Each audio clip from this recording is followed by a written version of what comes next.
Hi, everybody. Welcome to Know the Therapist. My name is Jennifer, and I'm a counseling psychologist. Um, we're waiting for our guest, who is Zina Nguru. She is a counseling psychologist, and she'll be joining in just a second. And yeah, let's get ready for this. Zina is actually already here, so in just a second.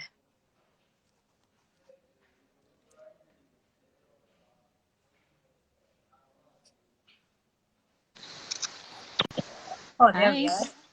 Hi, Zina. Hi, Jennifer. How are you today? I'm good. How are you? I'm okay. Can you hear and see me clearly? Very well. I hope it's the same for me. Yes, it is. Yes, it is. It's fantastic. Okay, cool. Yeah. Yeah. Okay. Great. So let's get started so that we can take as little time as humanly possible. And yeah, I think this is a good place for you to introduce yourself. Tell us a little bit about yourself, how your day has been today, and yeah, things like that, Okay, and everything else in between. and everything else in between. Yes. All right. So good evening. My name is Zina Nguru. I'm a counseling psychologist. I've been practicing as a counseling psychologist from the year 2013, and it's something that has brought me a lot of fulfillment and joy. I'm actually good this evening. I'm so excited for this session. It's actually been one of the things that I've been looking forward to this whole week. The week has been a bit long, still a long way to go, but yeah, I'm so glad that we're coming to the end of this week and looking forward to just a good break ahead. I can imagine. Have the long week, considering it's just a Thursday, so I'm sure you're there with many people. Yeah, we are basically trying not to crawl to the Yeah, weekend. yeah, Yeah. yeah, yeah. But that's fantastic. So what kind of training do you have? Considering you've said that you've been practicing for 7 years, what kind of training do you have in the work that you do as a counseling psychologist? Okay, thanks. That's a very good question. So I started off, so I did BA in psychology and went on to begin to practice as soon as I graduated. However, in the process of practicing, I realized that I needed to kind of like, beef up my counseling skills. So I went back to school and did a master's in counseling psychology. So then, just to answer your question, then my area of specialization is in counseling psychology. And in essence, when you're a counseling psychologist, you can be able to see a number of people, work with a number of populations. You're not so much limited to a particular setting or a particular, group of people. Yes, so my training and specialization and even current practice is in counseling psychology. Now that you mention it, I was actually going to ask what kind of people you work with. What populations do you work with? And you say that you work with everyone. So does that include children, adults, Yeah. older senior citizens, or? Yes. For me, it's been a very I've been privileged, or rather, I'm privileged to say that I've been able to work with such a broad range of population. So from young to adolescents to broad, and to old older persons.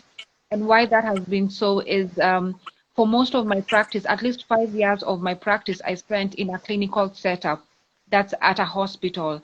And so when you're in a hospital, you basically see everything and everyone under the sun. So Yeah. like a by now virtue. Yeah. Hmm. Yeah. Does that also mean that for the mental illnesses that you deal with everything as well, or is there specific things that you deal with? Because I've heard of counselors are uh, who deal with depression and anxiety. Some deal with marriage and family. Some deal with um, eating disorders. Does that mean for you it's everything, or is there something specific that you like working with? Where mental disorders is concerned, I would say like the top four that I've that I keep on that I've dealt with mostly in the past. Definitely anxiety, depression. We have addictions and other substance use disorders. Yeah. And what's the other one?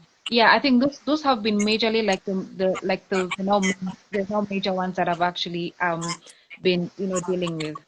Mm. Oh, okay, Yeah. that's fantastic. It's I think it's always a good idea for people to have not necessarily a specific thing they work with, but to have at least some things that they know they can handle well. Because I've realized in this age of of generalization where everybody does everything, Yeah.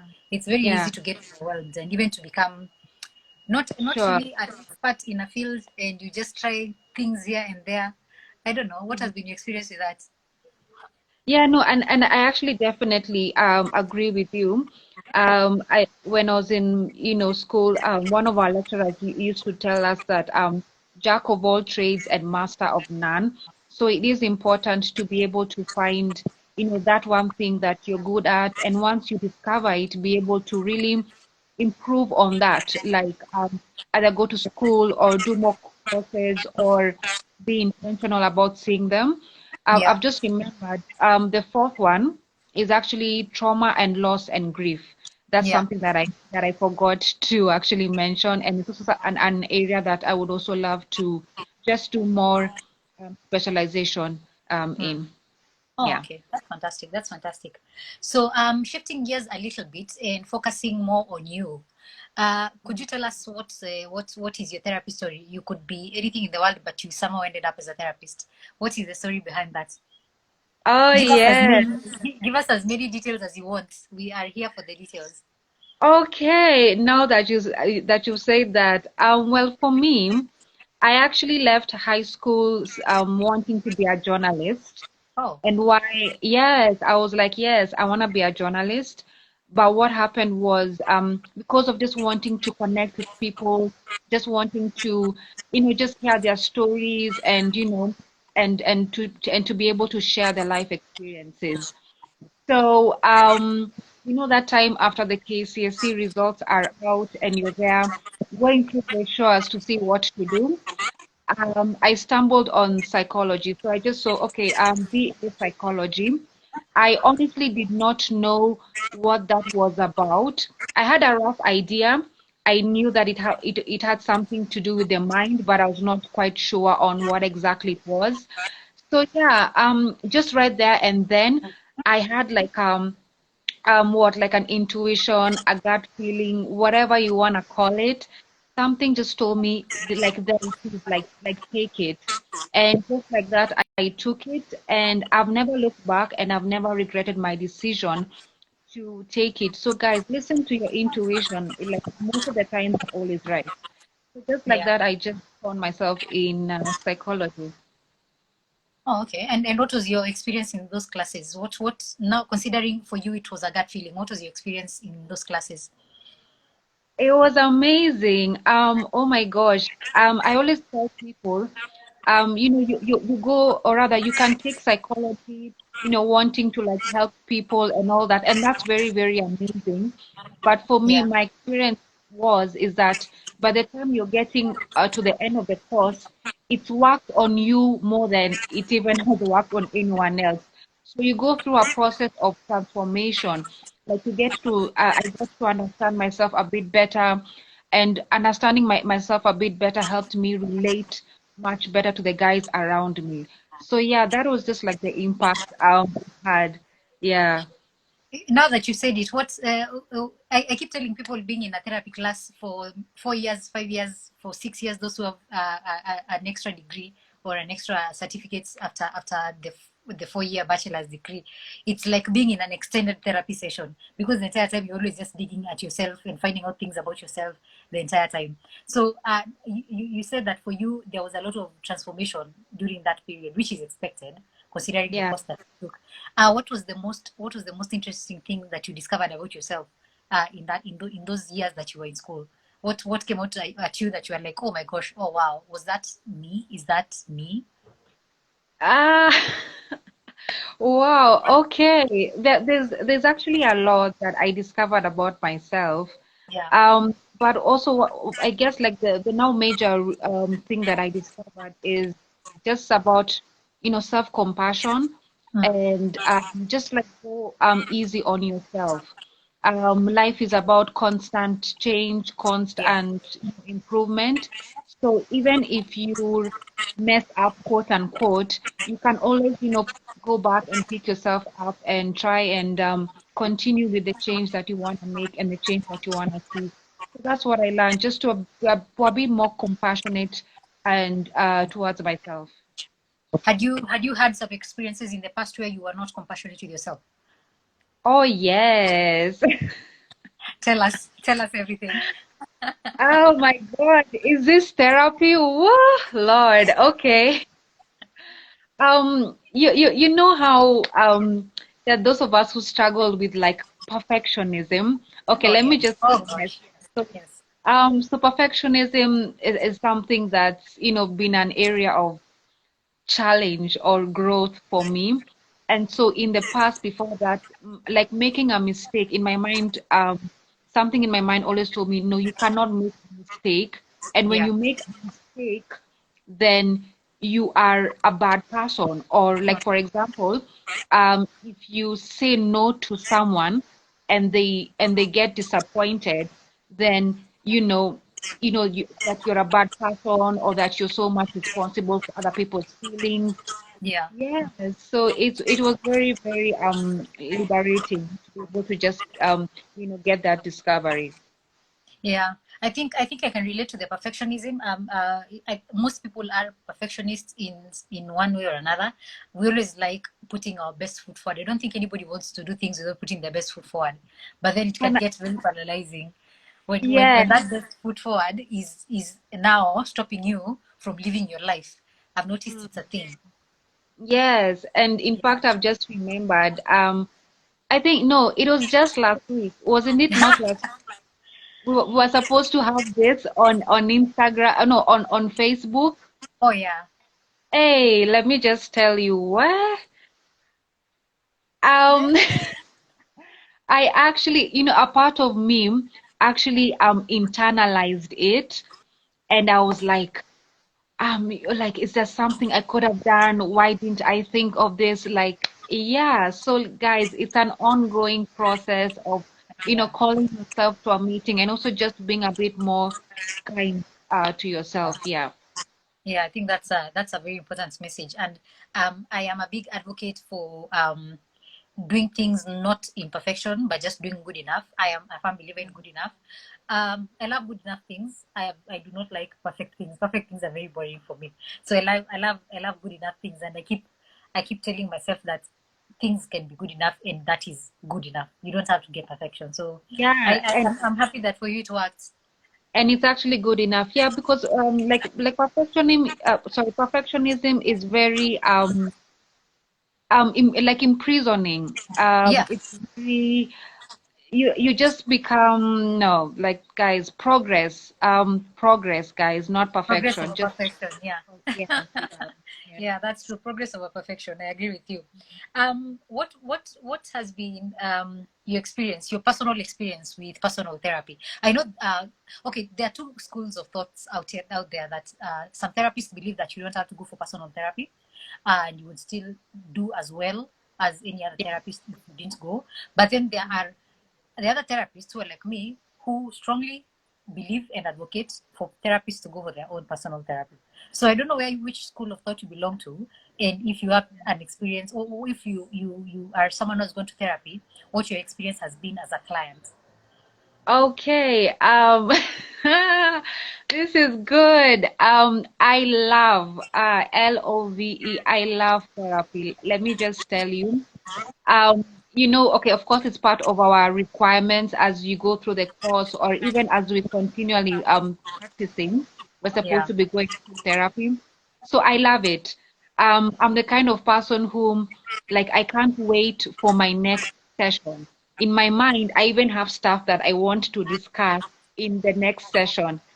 And it's been so amazing to be able to, it's very, very amazing to find a therapist in whom you can click with and be able to just have that free interaction with.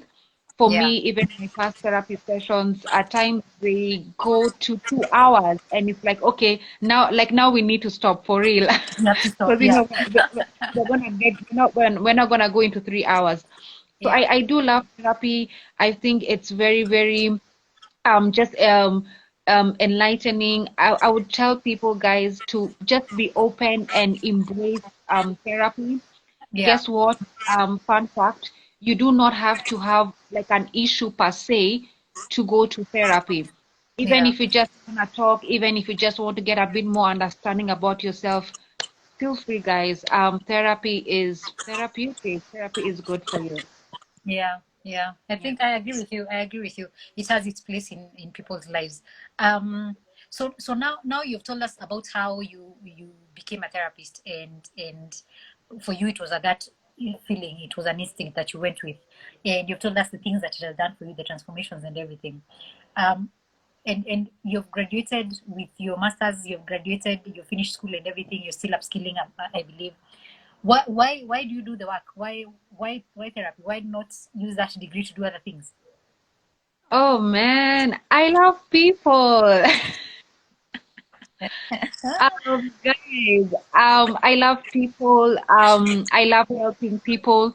I feel like for me, from a very young age, helping people was kind of like just very natural. It came very natural to me to help people. And Yeah. even as I grew up, I knew that whatever I wanted to do, I wanted to help people. There was even a point in time like I wanted to like be an air hostess and just like, serve people and make people feel a bit comfortable. So for me, I've just always wanted to be in a space to be able to help people. And I'm so glad to have been able to discover and actually just live out that purpose. Yeah. Okay. Okay. That's Yeah. fantastic. That's fantastic. Um, I'm curious about the things that you've learned in therapy as a therapist, not now as a client, as a therapist. You've said that you've Yeah. been in this work for what, 7 years? Yeah. Since 2013, yeah. Yeah. Yeah, Since then. that's a really really long time. You must have met hundreds of people. That must be hundreds of clinical hours. What have your clients taught you that you are so sure if it was not for them you would not know? For me, every time I sit in front of a client, first of all, it's a very humbling experience. Just to be able to, for them to draw you into their world and to share just their experiences, some very, very traumatic, some very, very tough. Number one, it's humbling. Yeah, Number two, it's always an eye-opening experience. For me, anytime I'm behind that seat, in my mind, I'm like, you know what, Zina, this can also be you. Like you're not immune to going through whatever it is your client is experiencing, and that really, really humbles me, and that also causes me to always do internal work. I'm always checking in on myself. How am I doing with the promises I've kept to myself? Because it will be hard to not practice what you preach. So yeah, for me, every moment I sit in front of a client, it's a process of self-examination, of learning, of understanding, but ultimately of knowing that it can be me. It can be me, and I'm not exempt. Just because I'm a therapist, I'm not exempt to experiencing or to going through some of the issues that my clients go through. yeah. I think that's a very important aspect to always remember that it could be you. We keep forgetting that just because you're a therapist does not mean that you're superhuman. Anything that our clients are going through, something we can go through. Actually, I'm usually very curious about therapists who have not or who have experienced mental health issues. I don't know if that's something that you might be comfortable telling us. Have you experienced any mental health issues in your life, or is that something that you are not comfortable talking about on camera? Well, thank you for the question. And the answer is a very strong yes. Oh, And it's something that I'm not even like ashamed of, because I feel like people look at, or rather people approach therapists from the angle that, or rather, we give out a persona that we have it all together, especially Yeah, like when we enter into that space, we're all serious and like, yeah, so tell me what's on your mind. Yeah, so I have, at certain points of my life, experienced mental health issues. It was even still while I was practicing, and it was really, really a trying time, and there was denial. I had a bit of denial because I'm like, no, I'm a psychologist. I know all this, so I should not be going through this. yeah, So I have experienced, mental health issues, and specifically there was a time in my life, that was what, 2014, a bit of 2015. I really was struggling with that depression. So yes, I have, been through it. I know it's not easy.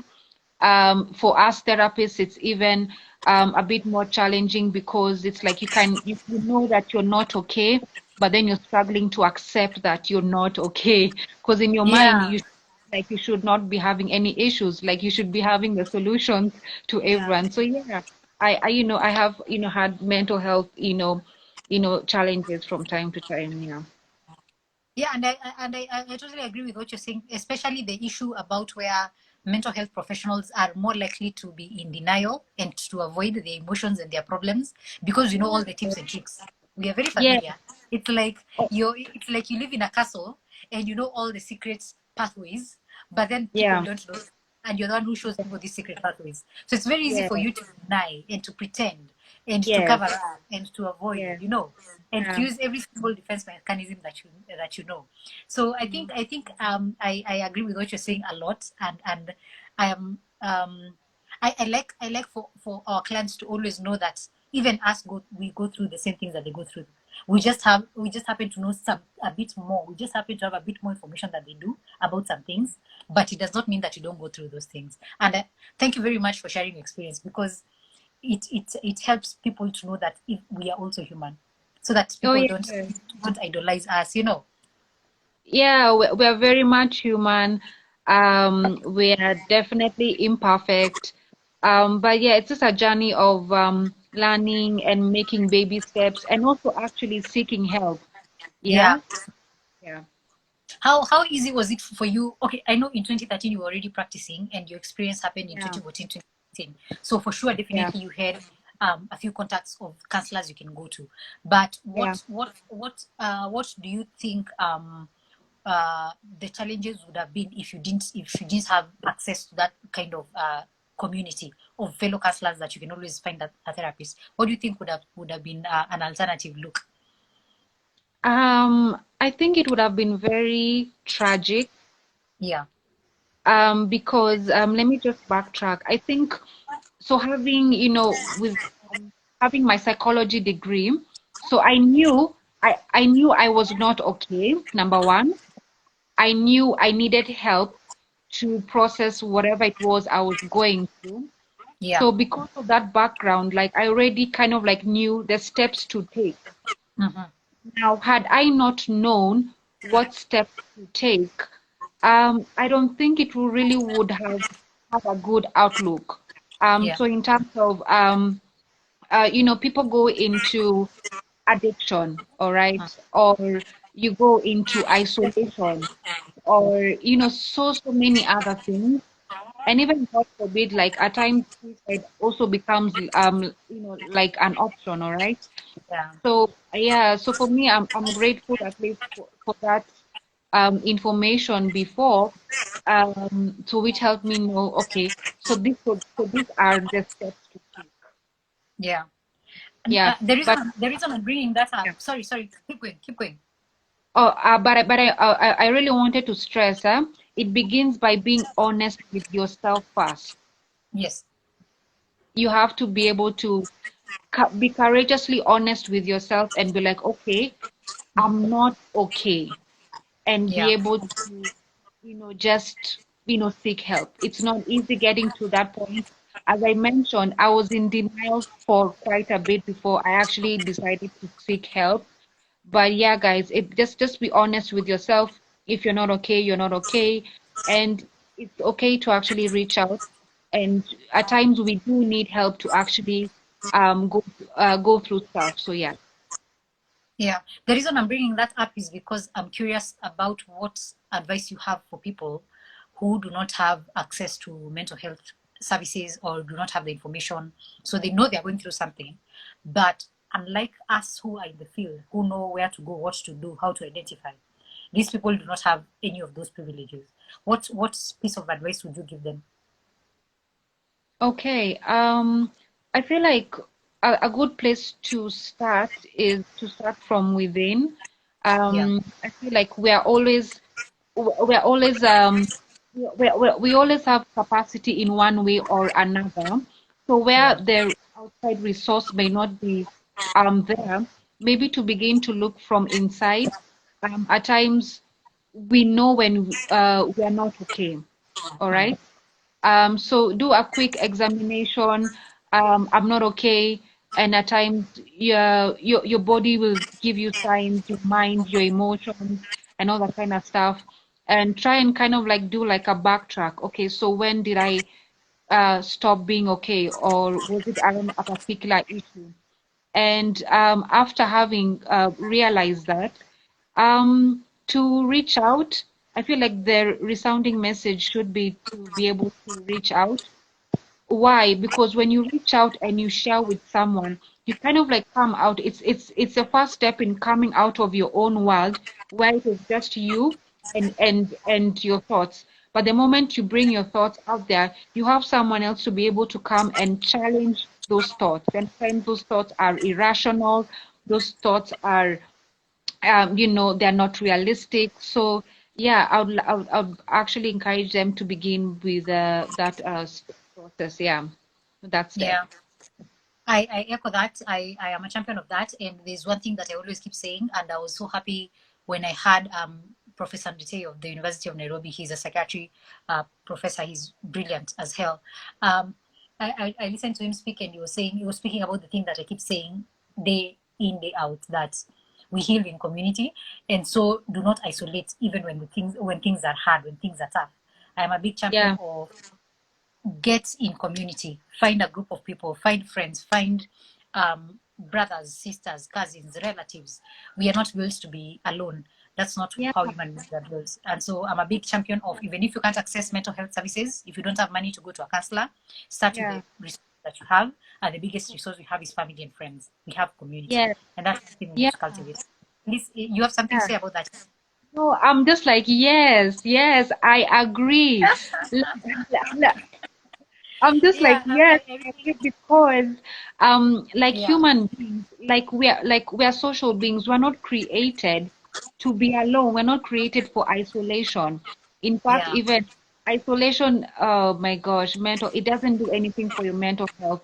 So just like you're saying, just start with the like who's your most immediate person. It could even yeah, be a neighbor, I don't know, you know, it could even be like a teacher that you trust. So begin with whoever is most reachable, whoever is most available within your circle of reach. yeah, yeah. That's Yeah. very true. That's very true. Um, so now, you told us that you are a counseling psychologist, that you work with everybody and you deal with a lot of different types of mental health issues. Yeah. And I'm assuming, of course, you have other things that you do. You have family and friends that you cater to. You have take care of yourself. You have self improvement constantly going on back burner. What do you do for self care to avoid burnout? To make sure that you do not combust, you do not fall apart. What do you do to Burnout. make sure that, yeah? What do you do to make sure that you're Yeah. still on the right track every single day? Because I keep saying burnout is not an emergency response. It is a daily practice. So what is your daily practice of self care that you can tell us about, and maybe something you can teach us about it? All right. So burnout is real, and especially, Yes. yes, it is, and especially for those who are in the helping profession. Yeah. So whether you're a counseling psychologist, a nurse, a doctor, guys, helping professional burnout is real. So you have Yeah. to really be intentional about your own well-being. As I mentioned before, when I was going through whatever my difficult moment, it's because I was starting out as a very young psychologist. I was 22, Oh wow. 22 years, yes, at the age of 22, with not much life experiences. Here I was working in a clinical setup. I was taking in a lot of things, and I did not realize just the impact and the heaviness of taking them all in and not really having an outlet. So that's one of the things that, just led me to going through that difficult time. Yeah. So having been said, for me, I would say di diet. And what I mean by diet is 9 out of 10 times, 9 out of 10, I try and watch what I eat. Why do I emphasize on diet? Because your food, whatever you take in, directly affects your mood. And that's why people say what good food, good mood. So food directly affects your mood, and so like there are things you're gonna eat, and guys, Yeah. after a few minutes, like you're not gonna feel any better about yourself.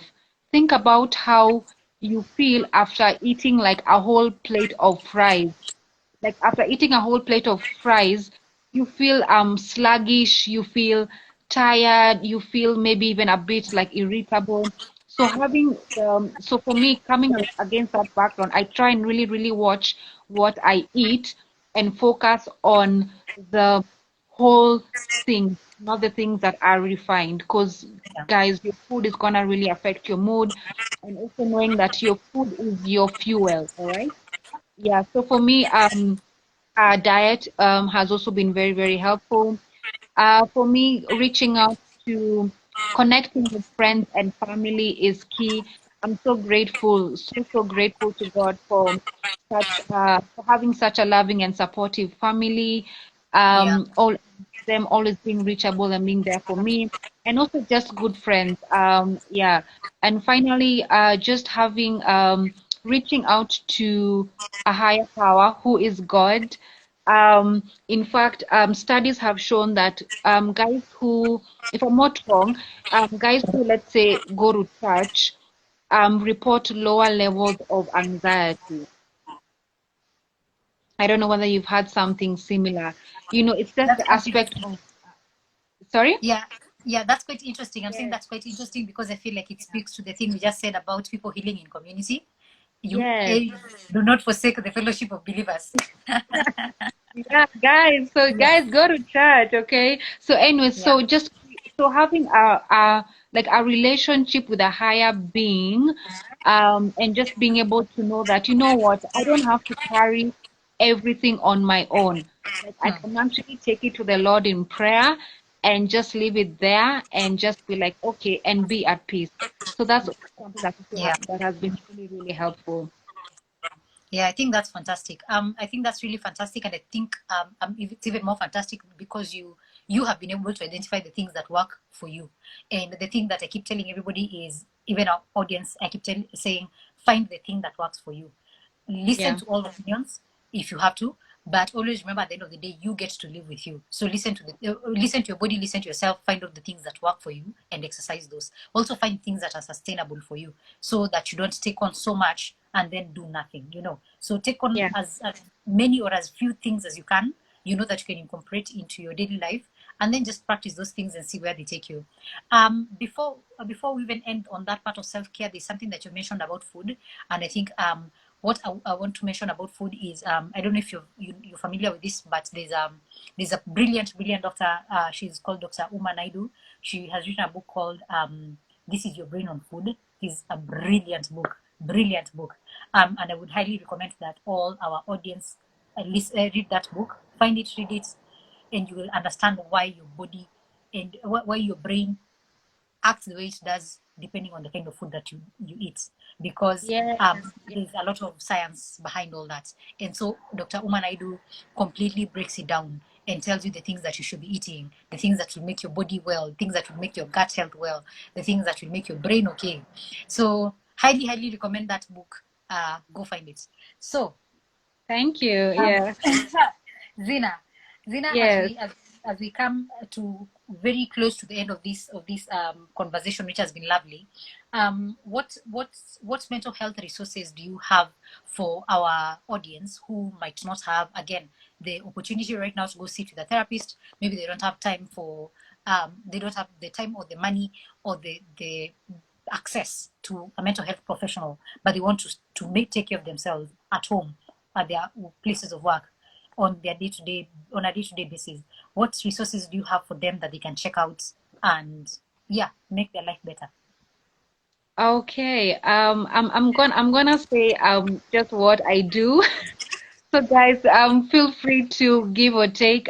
For me, wow, I'm really into self-help and specifically anything that talks about habits because I always want to try and understand like what is driving me to act the way I do. So I'm very big on such kind of material. Yeah. Allow me just to drop a few names here and Yes, there. please. Yes, please. Um, for example, think along the lines of Robin Sharma. Um, so whether it's the monk who sold his Ferrari, what else? The 5 a.m. Club. Just books that talk about that explain human behavior. I found them to be very, very insightful. In fact, there are books I've read and I've actually like I need to pause and be like, okay, point right there. So Yeah. I would say self-help, definitely self-help and things to just explain habits and just ways in which you can be able to make the small improvements into your life. Yeah. Okay, that's Yeah. fantastic. Thank you so much for sharing that. Um, so now we are coming to the end of this live. And before we do that, I would like to give you an opportunity to plug yourself. Where can people find you? Maybe they have listened and they're thinking, I would really want to work with Zina. I would want to have Zina as my counselor, or I would want Zina to come and speak at my organization, at school. I would want to have Zina as a life coach or whatever. How can they find you? Where can they find you? Tell us. Plug yourself. Oh, okay. I'm like, yay, reach out. Yeah. So guys, you can, okay, let me start by telephone. So you can get me on 0781 Uh-huh. 833. I Uh-huh. don't know whether you've captured that. So you can also feel free to shoot me an email. Yes, Yes. I'm a bit old school, so yeah, we can do an email. So you can actually get me zinanguru at Yeah. gmail.com. Mm. If you are a bit more savvy, on Facebook you can get me Zinanjoki, and on Instagram, which is the platform that we're on right now, is Yeah. Zinanguru. Yeah. Yes. That's fantastic. That's fantastic, Zinanguru. You're not the only old school person here. I love email. I saw a recent tweet that uh, checking Gmail has become part of my social media rounds in the morning when I wake up in the morning, and I was like, that is me. Thank you for Oh speaking. my gosh, me too. It's so interesting. So I'm actually speaking to the choir right now, yes? You are preaching to the choir. So yeah, that's fantastic. That's Yeah. fantastic. Thoroughly enjoyed that. I want to say thank you, Zina, for taking your time to come through for these sessions. It's You could be doing anything, but you chose to be with us tonight and to share your wisdom and to share the knowledge that you have and to put yourself out here. And I do not take that for granted. And I know my audience and the people who are watching know the therapist have gotten an opportunity to know you, the therapist, Zina Nguru. And we are truly appreciative of you and the work that you do. And I am hoping and trusting that this remaining part of the week is going to be fantastic to you and that you will enjoy every part of it. And with that said, I don't know if you have any closing remarks you would like to say before we we wrap this up. Okay, maybe I just want to thank you for obviously inviting me on such an amazing platform. I really, Yes, really do appreciate the invite. Maybe a final message to Kenyans and the world at large on mental health. yes, Um, whatever is true for your body is also true for your mind as well. Mm. So just as the way you can do stuff to build up your body, you can also do stuff to be able to build up your mind and its capacity to be able to respond to difficult situations. So, guys, in essence, what I'm saying, please, please, please, please do not leave your mental health to chance. You have to Mm. be proactive about improving your mental health. Either you're gonna, watch your diet, your exercise, watch your relationships, seek, what therapy, be in community, be proactive about your mental health, guys, please. It's very, very Yeah. important. And finally, on therapy, it's very, very important to be able to just check in with someone from time to time. And guess what? You do not need to have an issue to go for therapy. So just reach out, and I'm sure it's gonna be such an amazing experience for you as well. Fantastic. I will not add anything to that because I think that is a fantastic end to this session. So thank you, everyone. Thank you, Zina Nguru. And I wish you all a wonderful evening. Take care of yourselves. And I will see you next week on another session of Know the Therapist. We will be having the wonderful Mercy Wambua. And look out for that. It shall be fantastic. So thank you, Zina. And I wish you all a good night. Thank you, Jennifer. Bye. Bye-bye.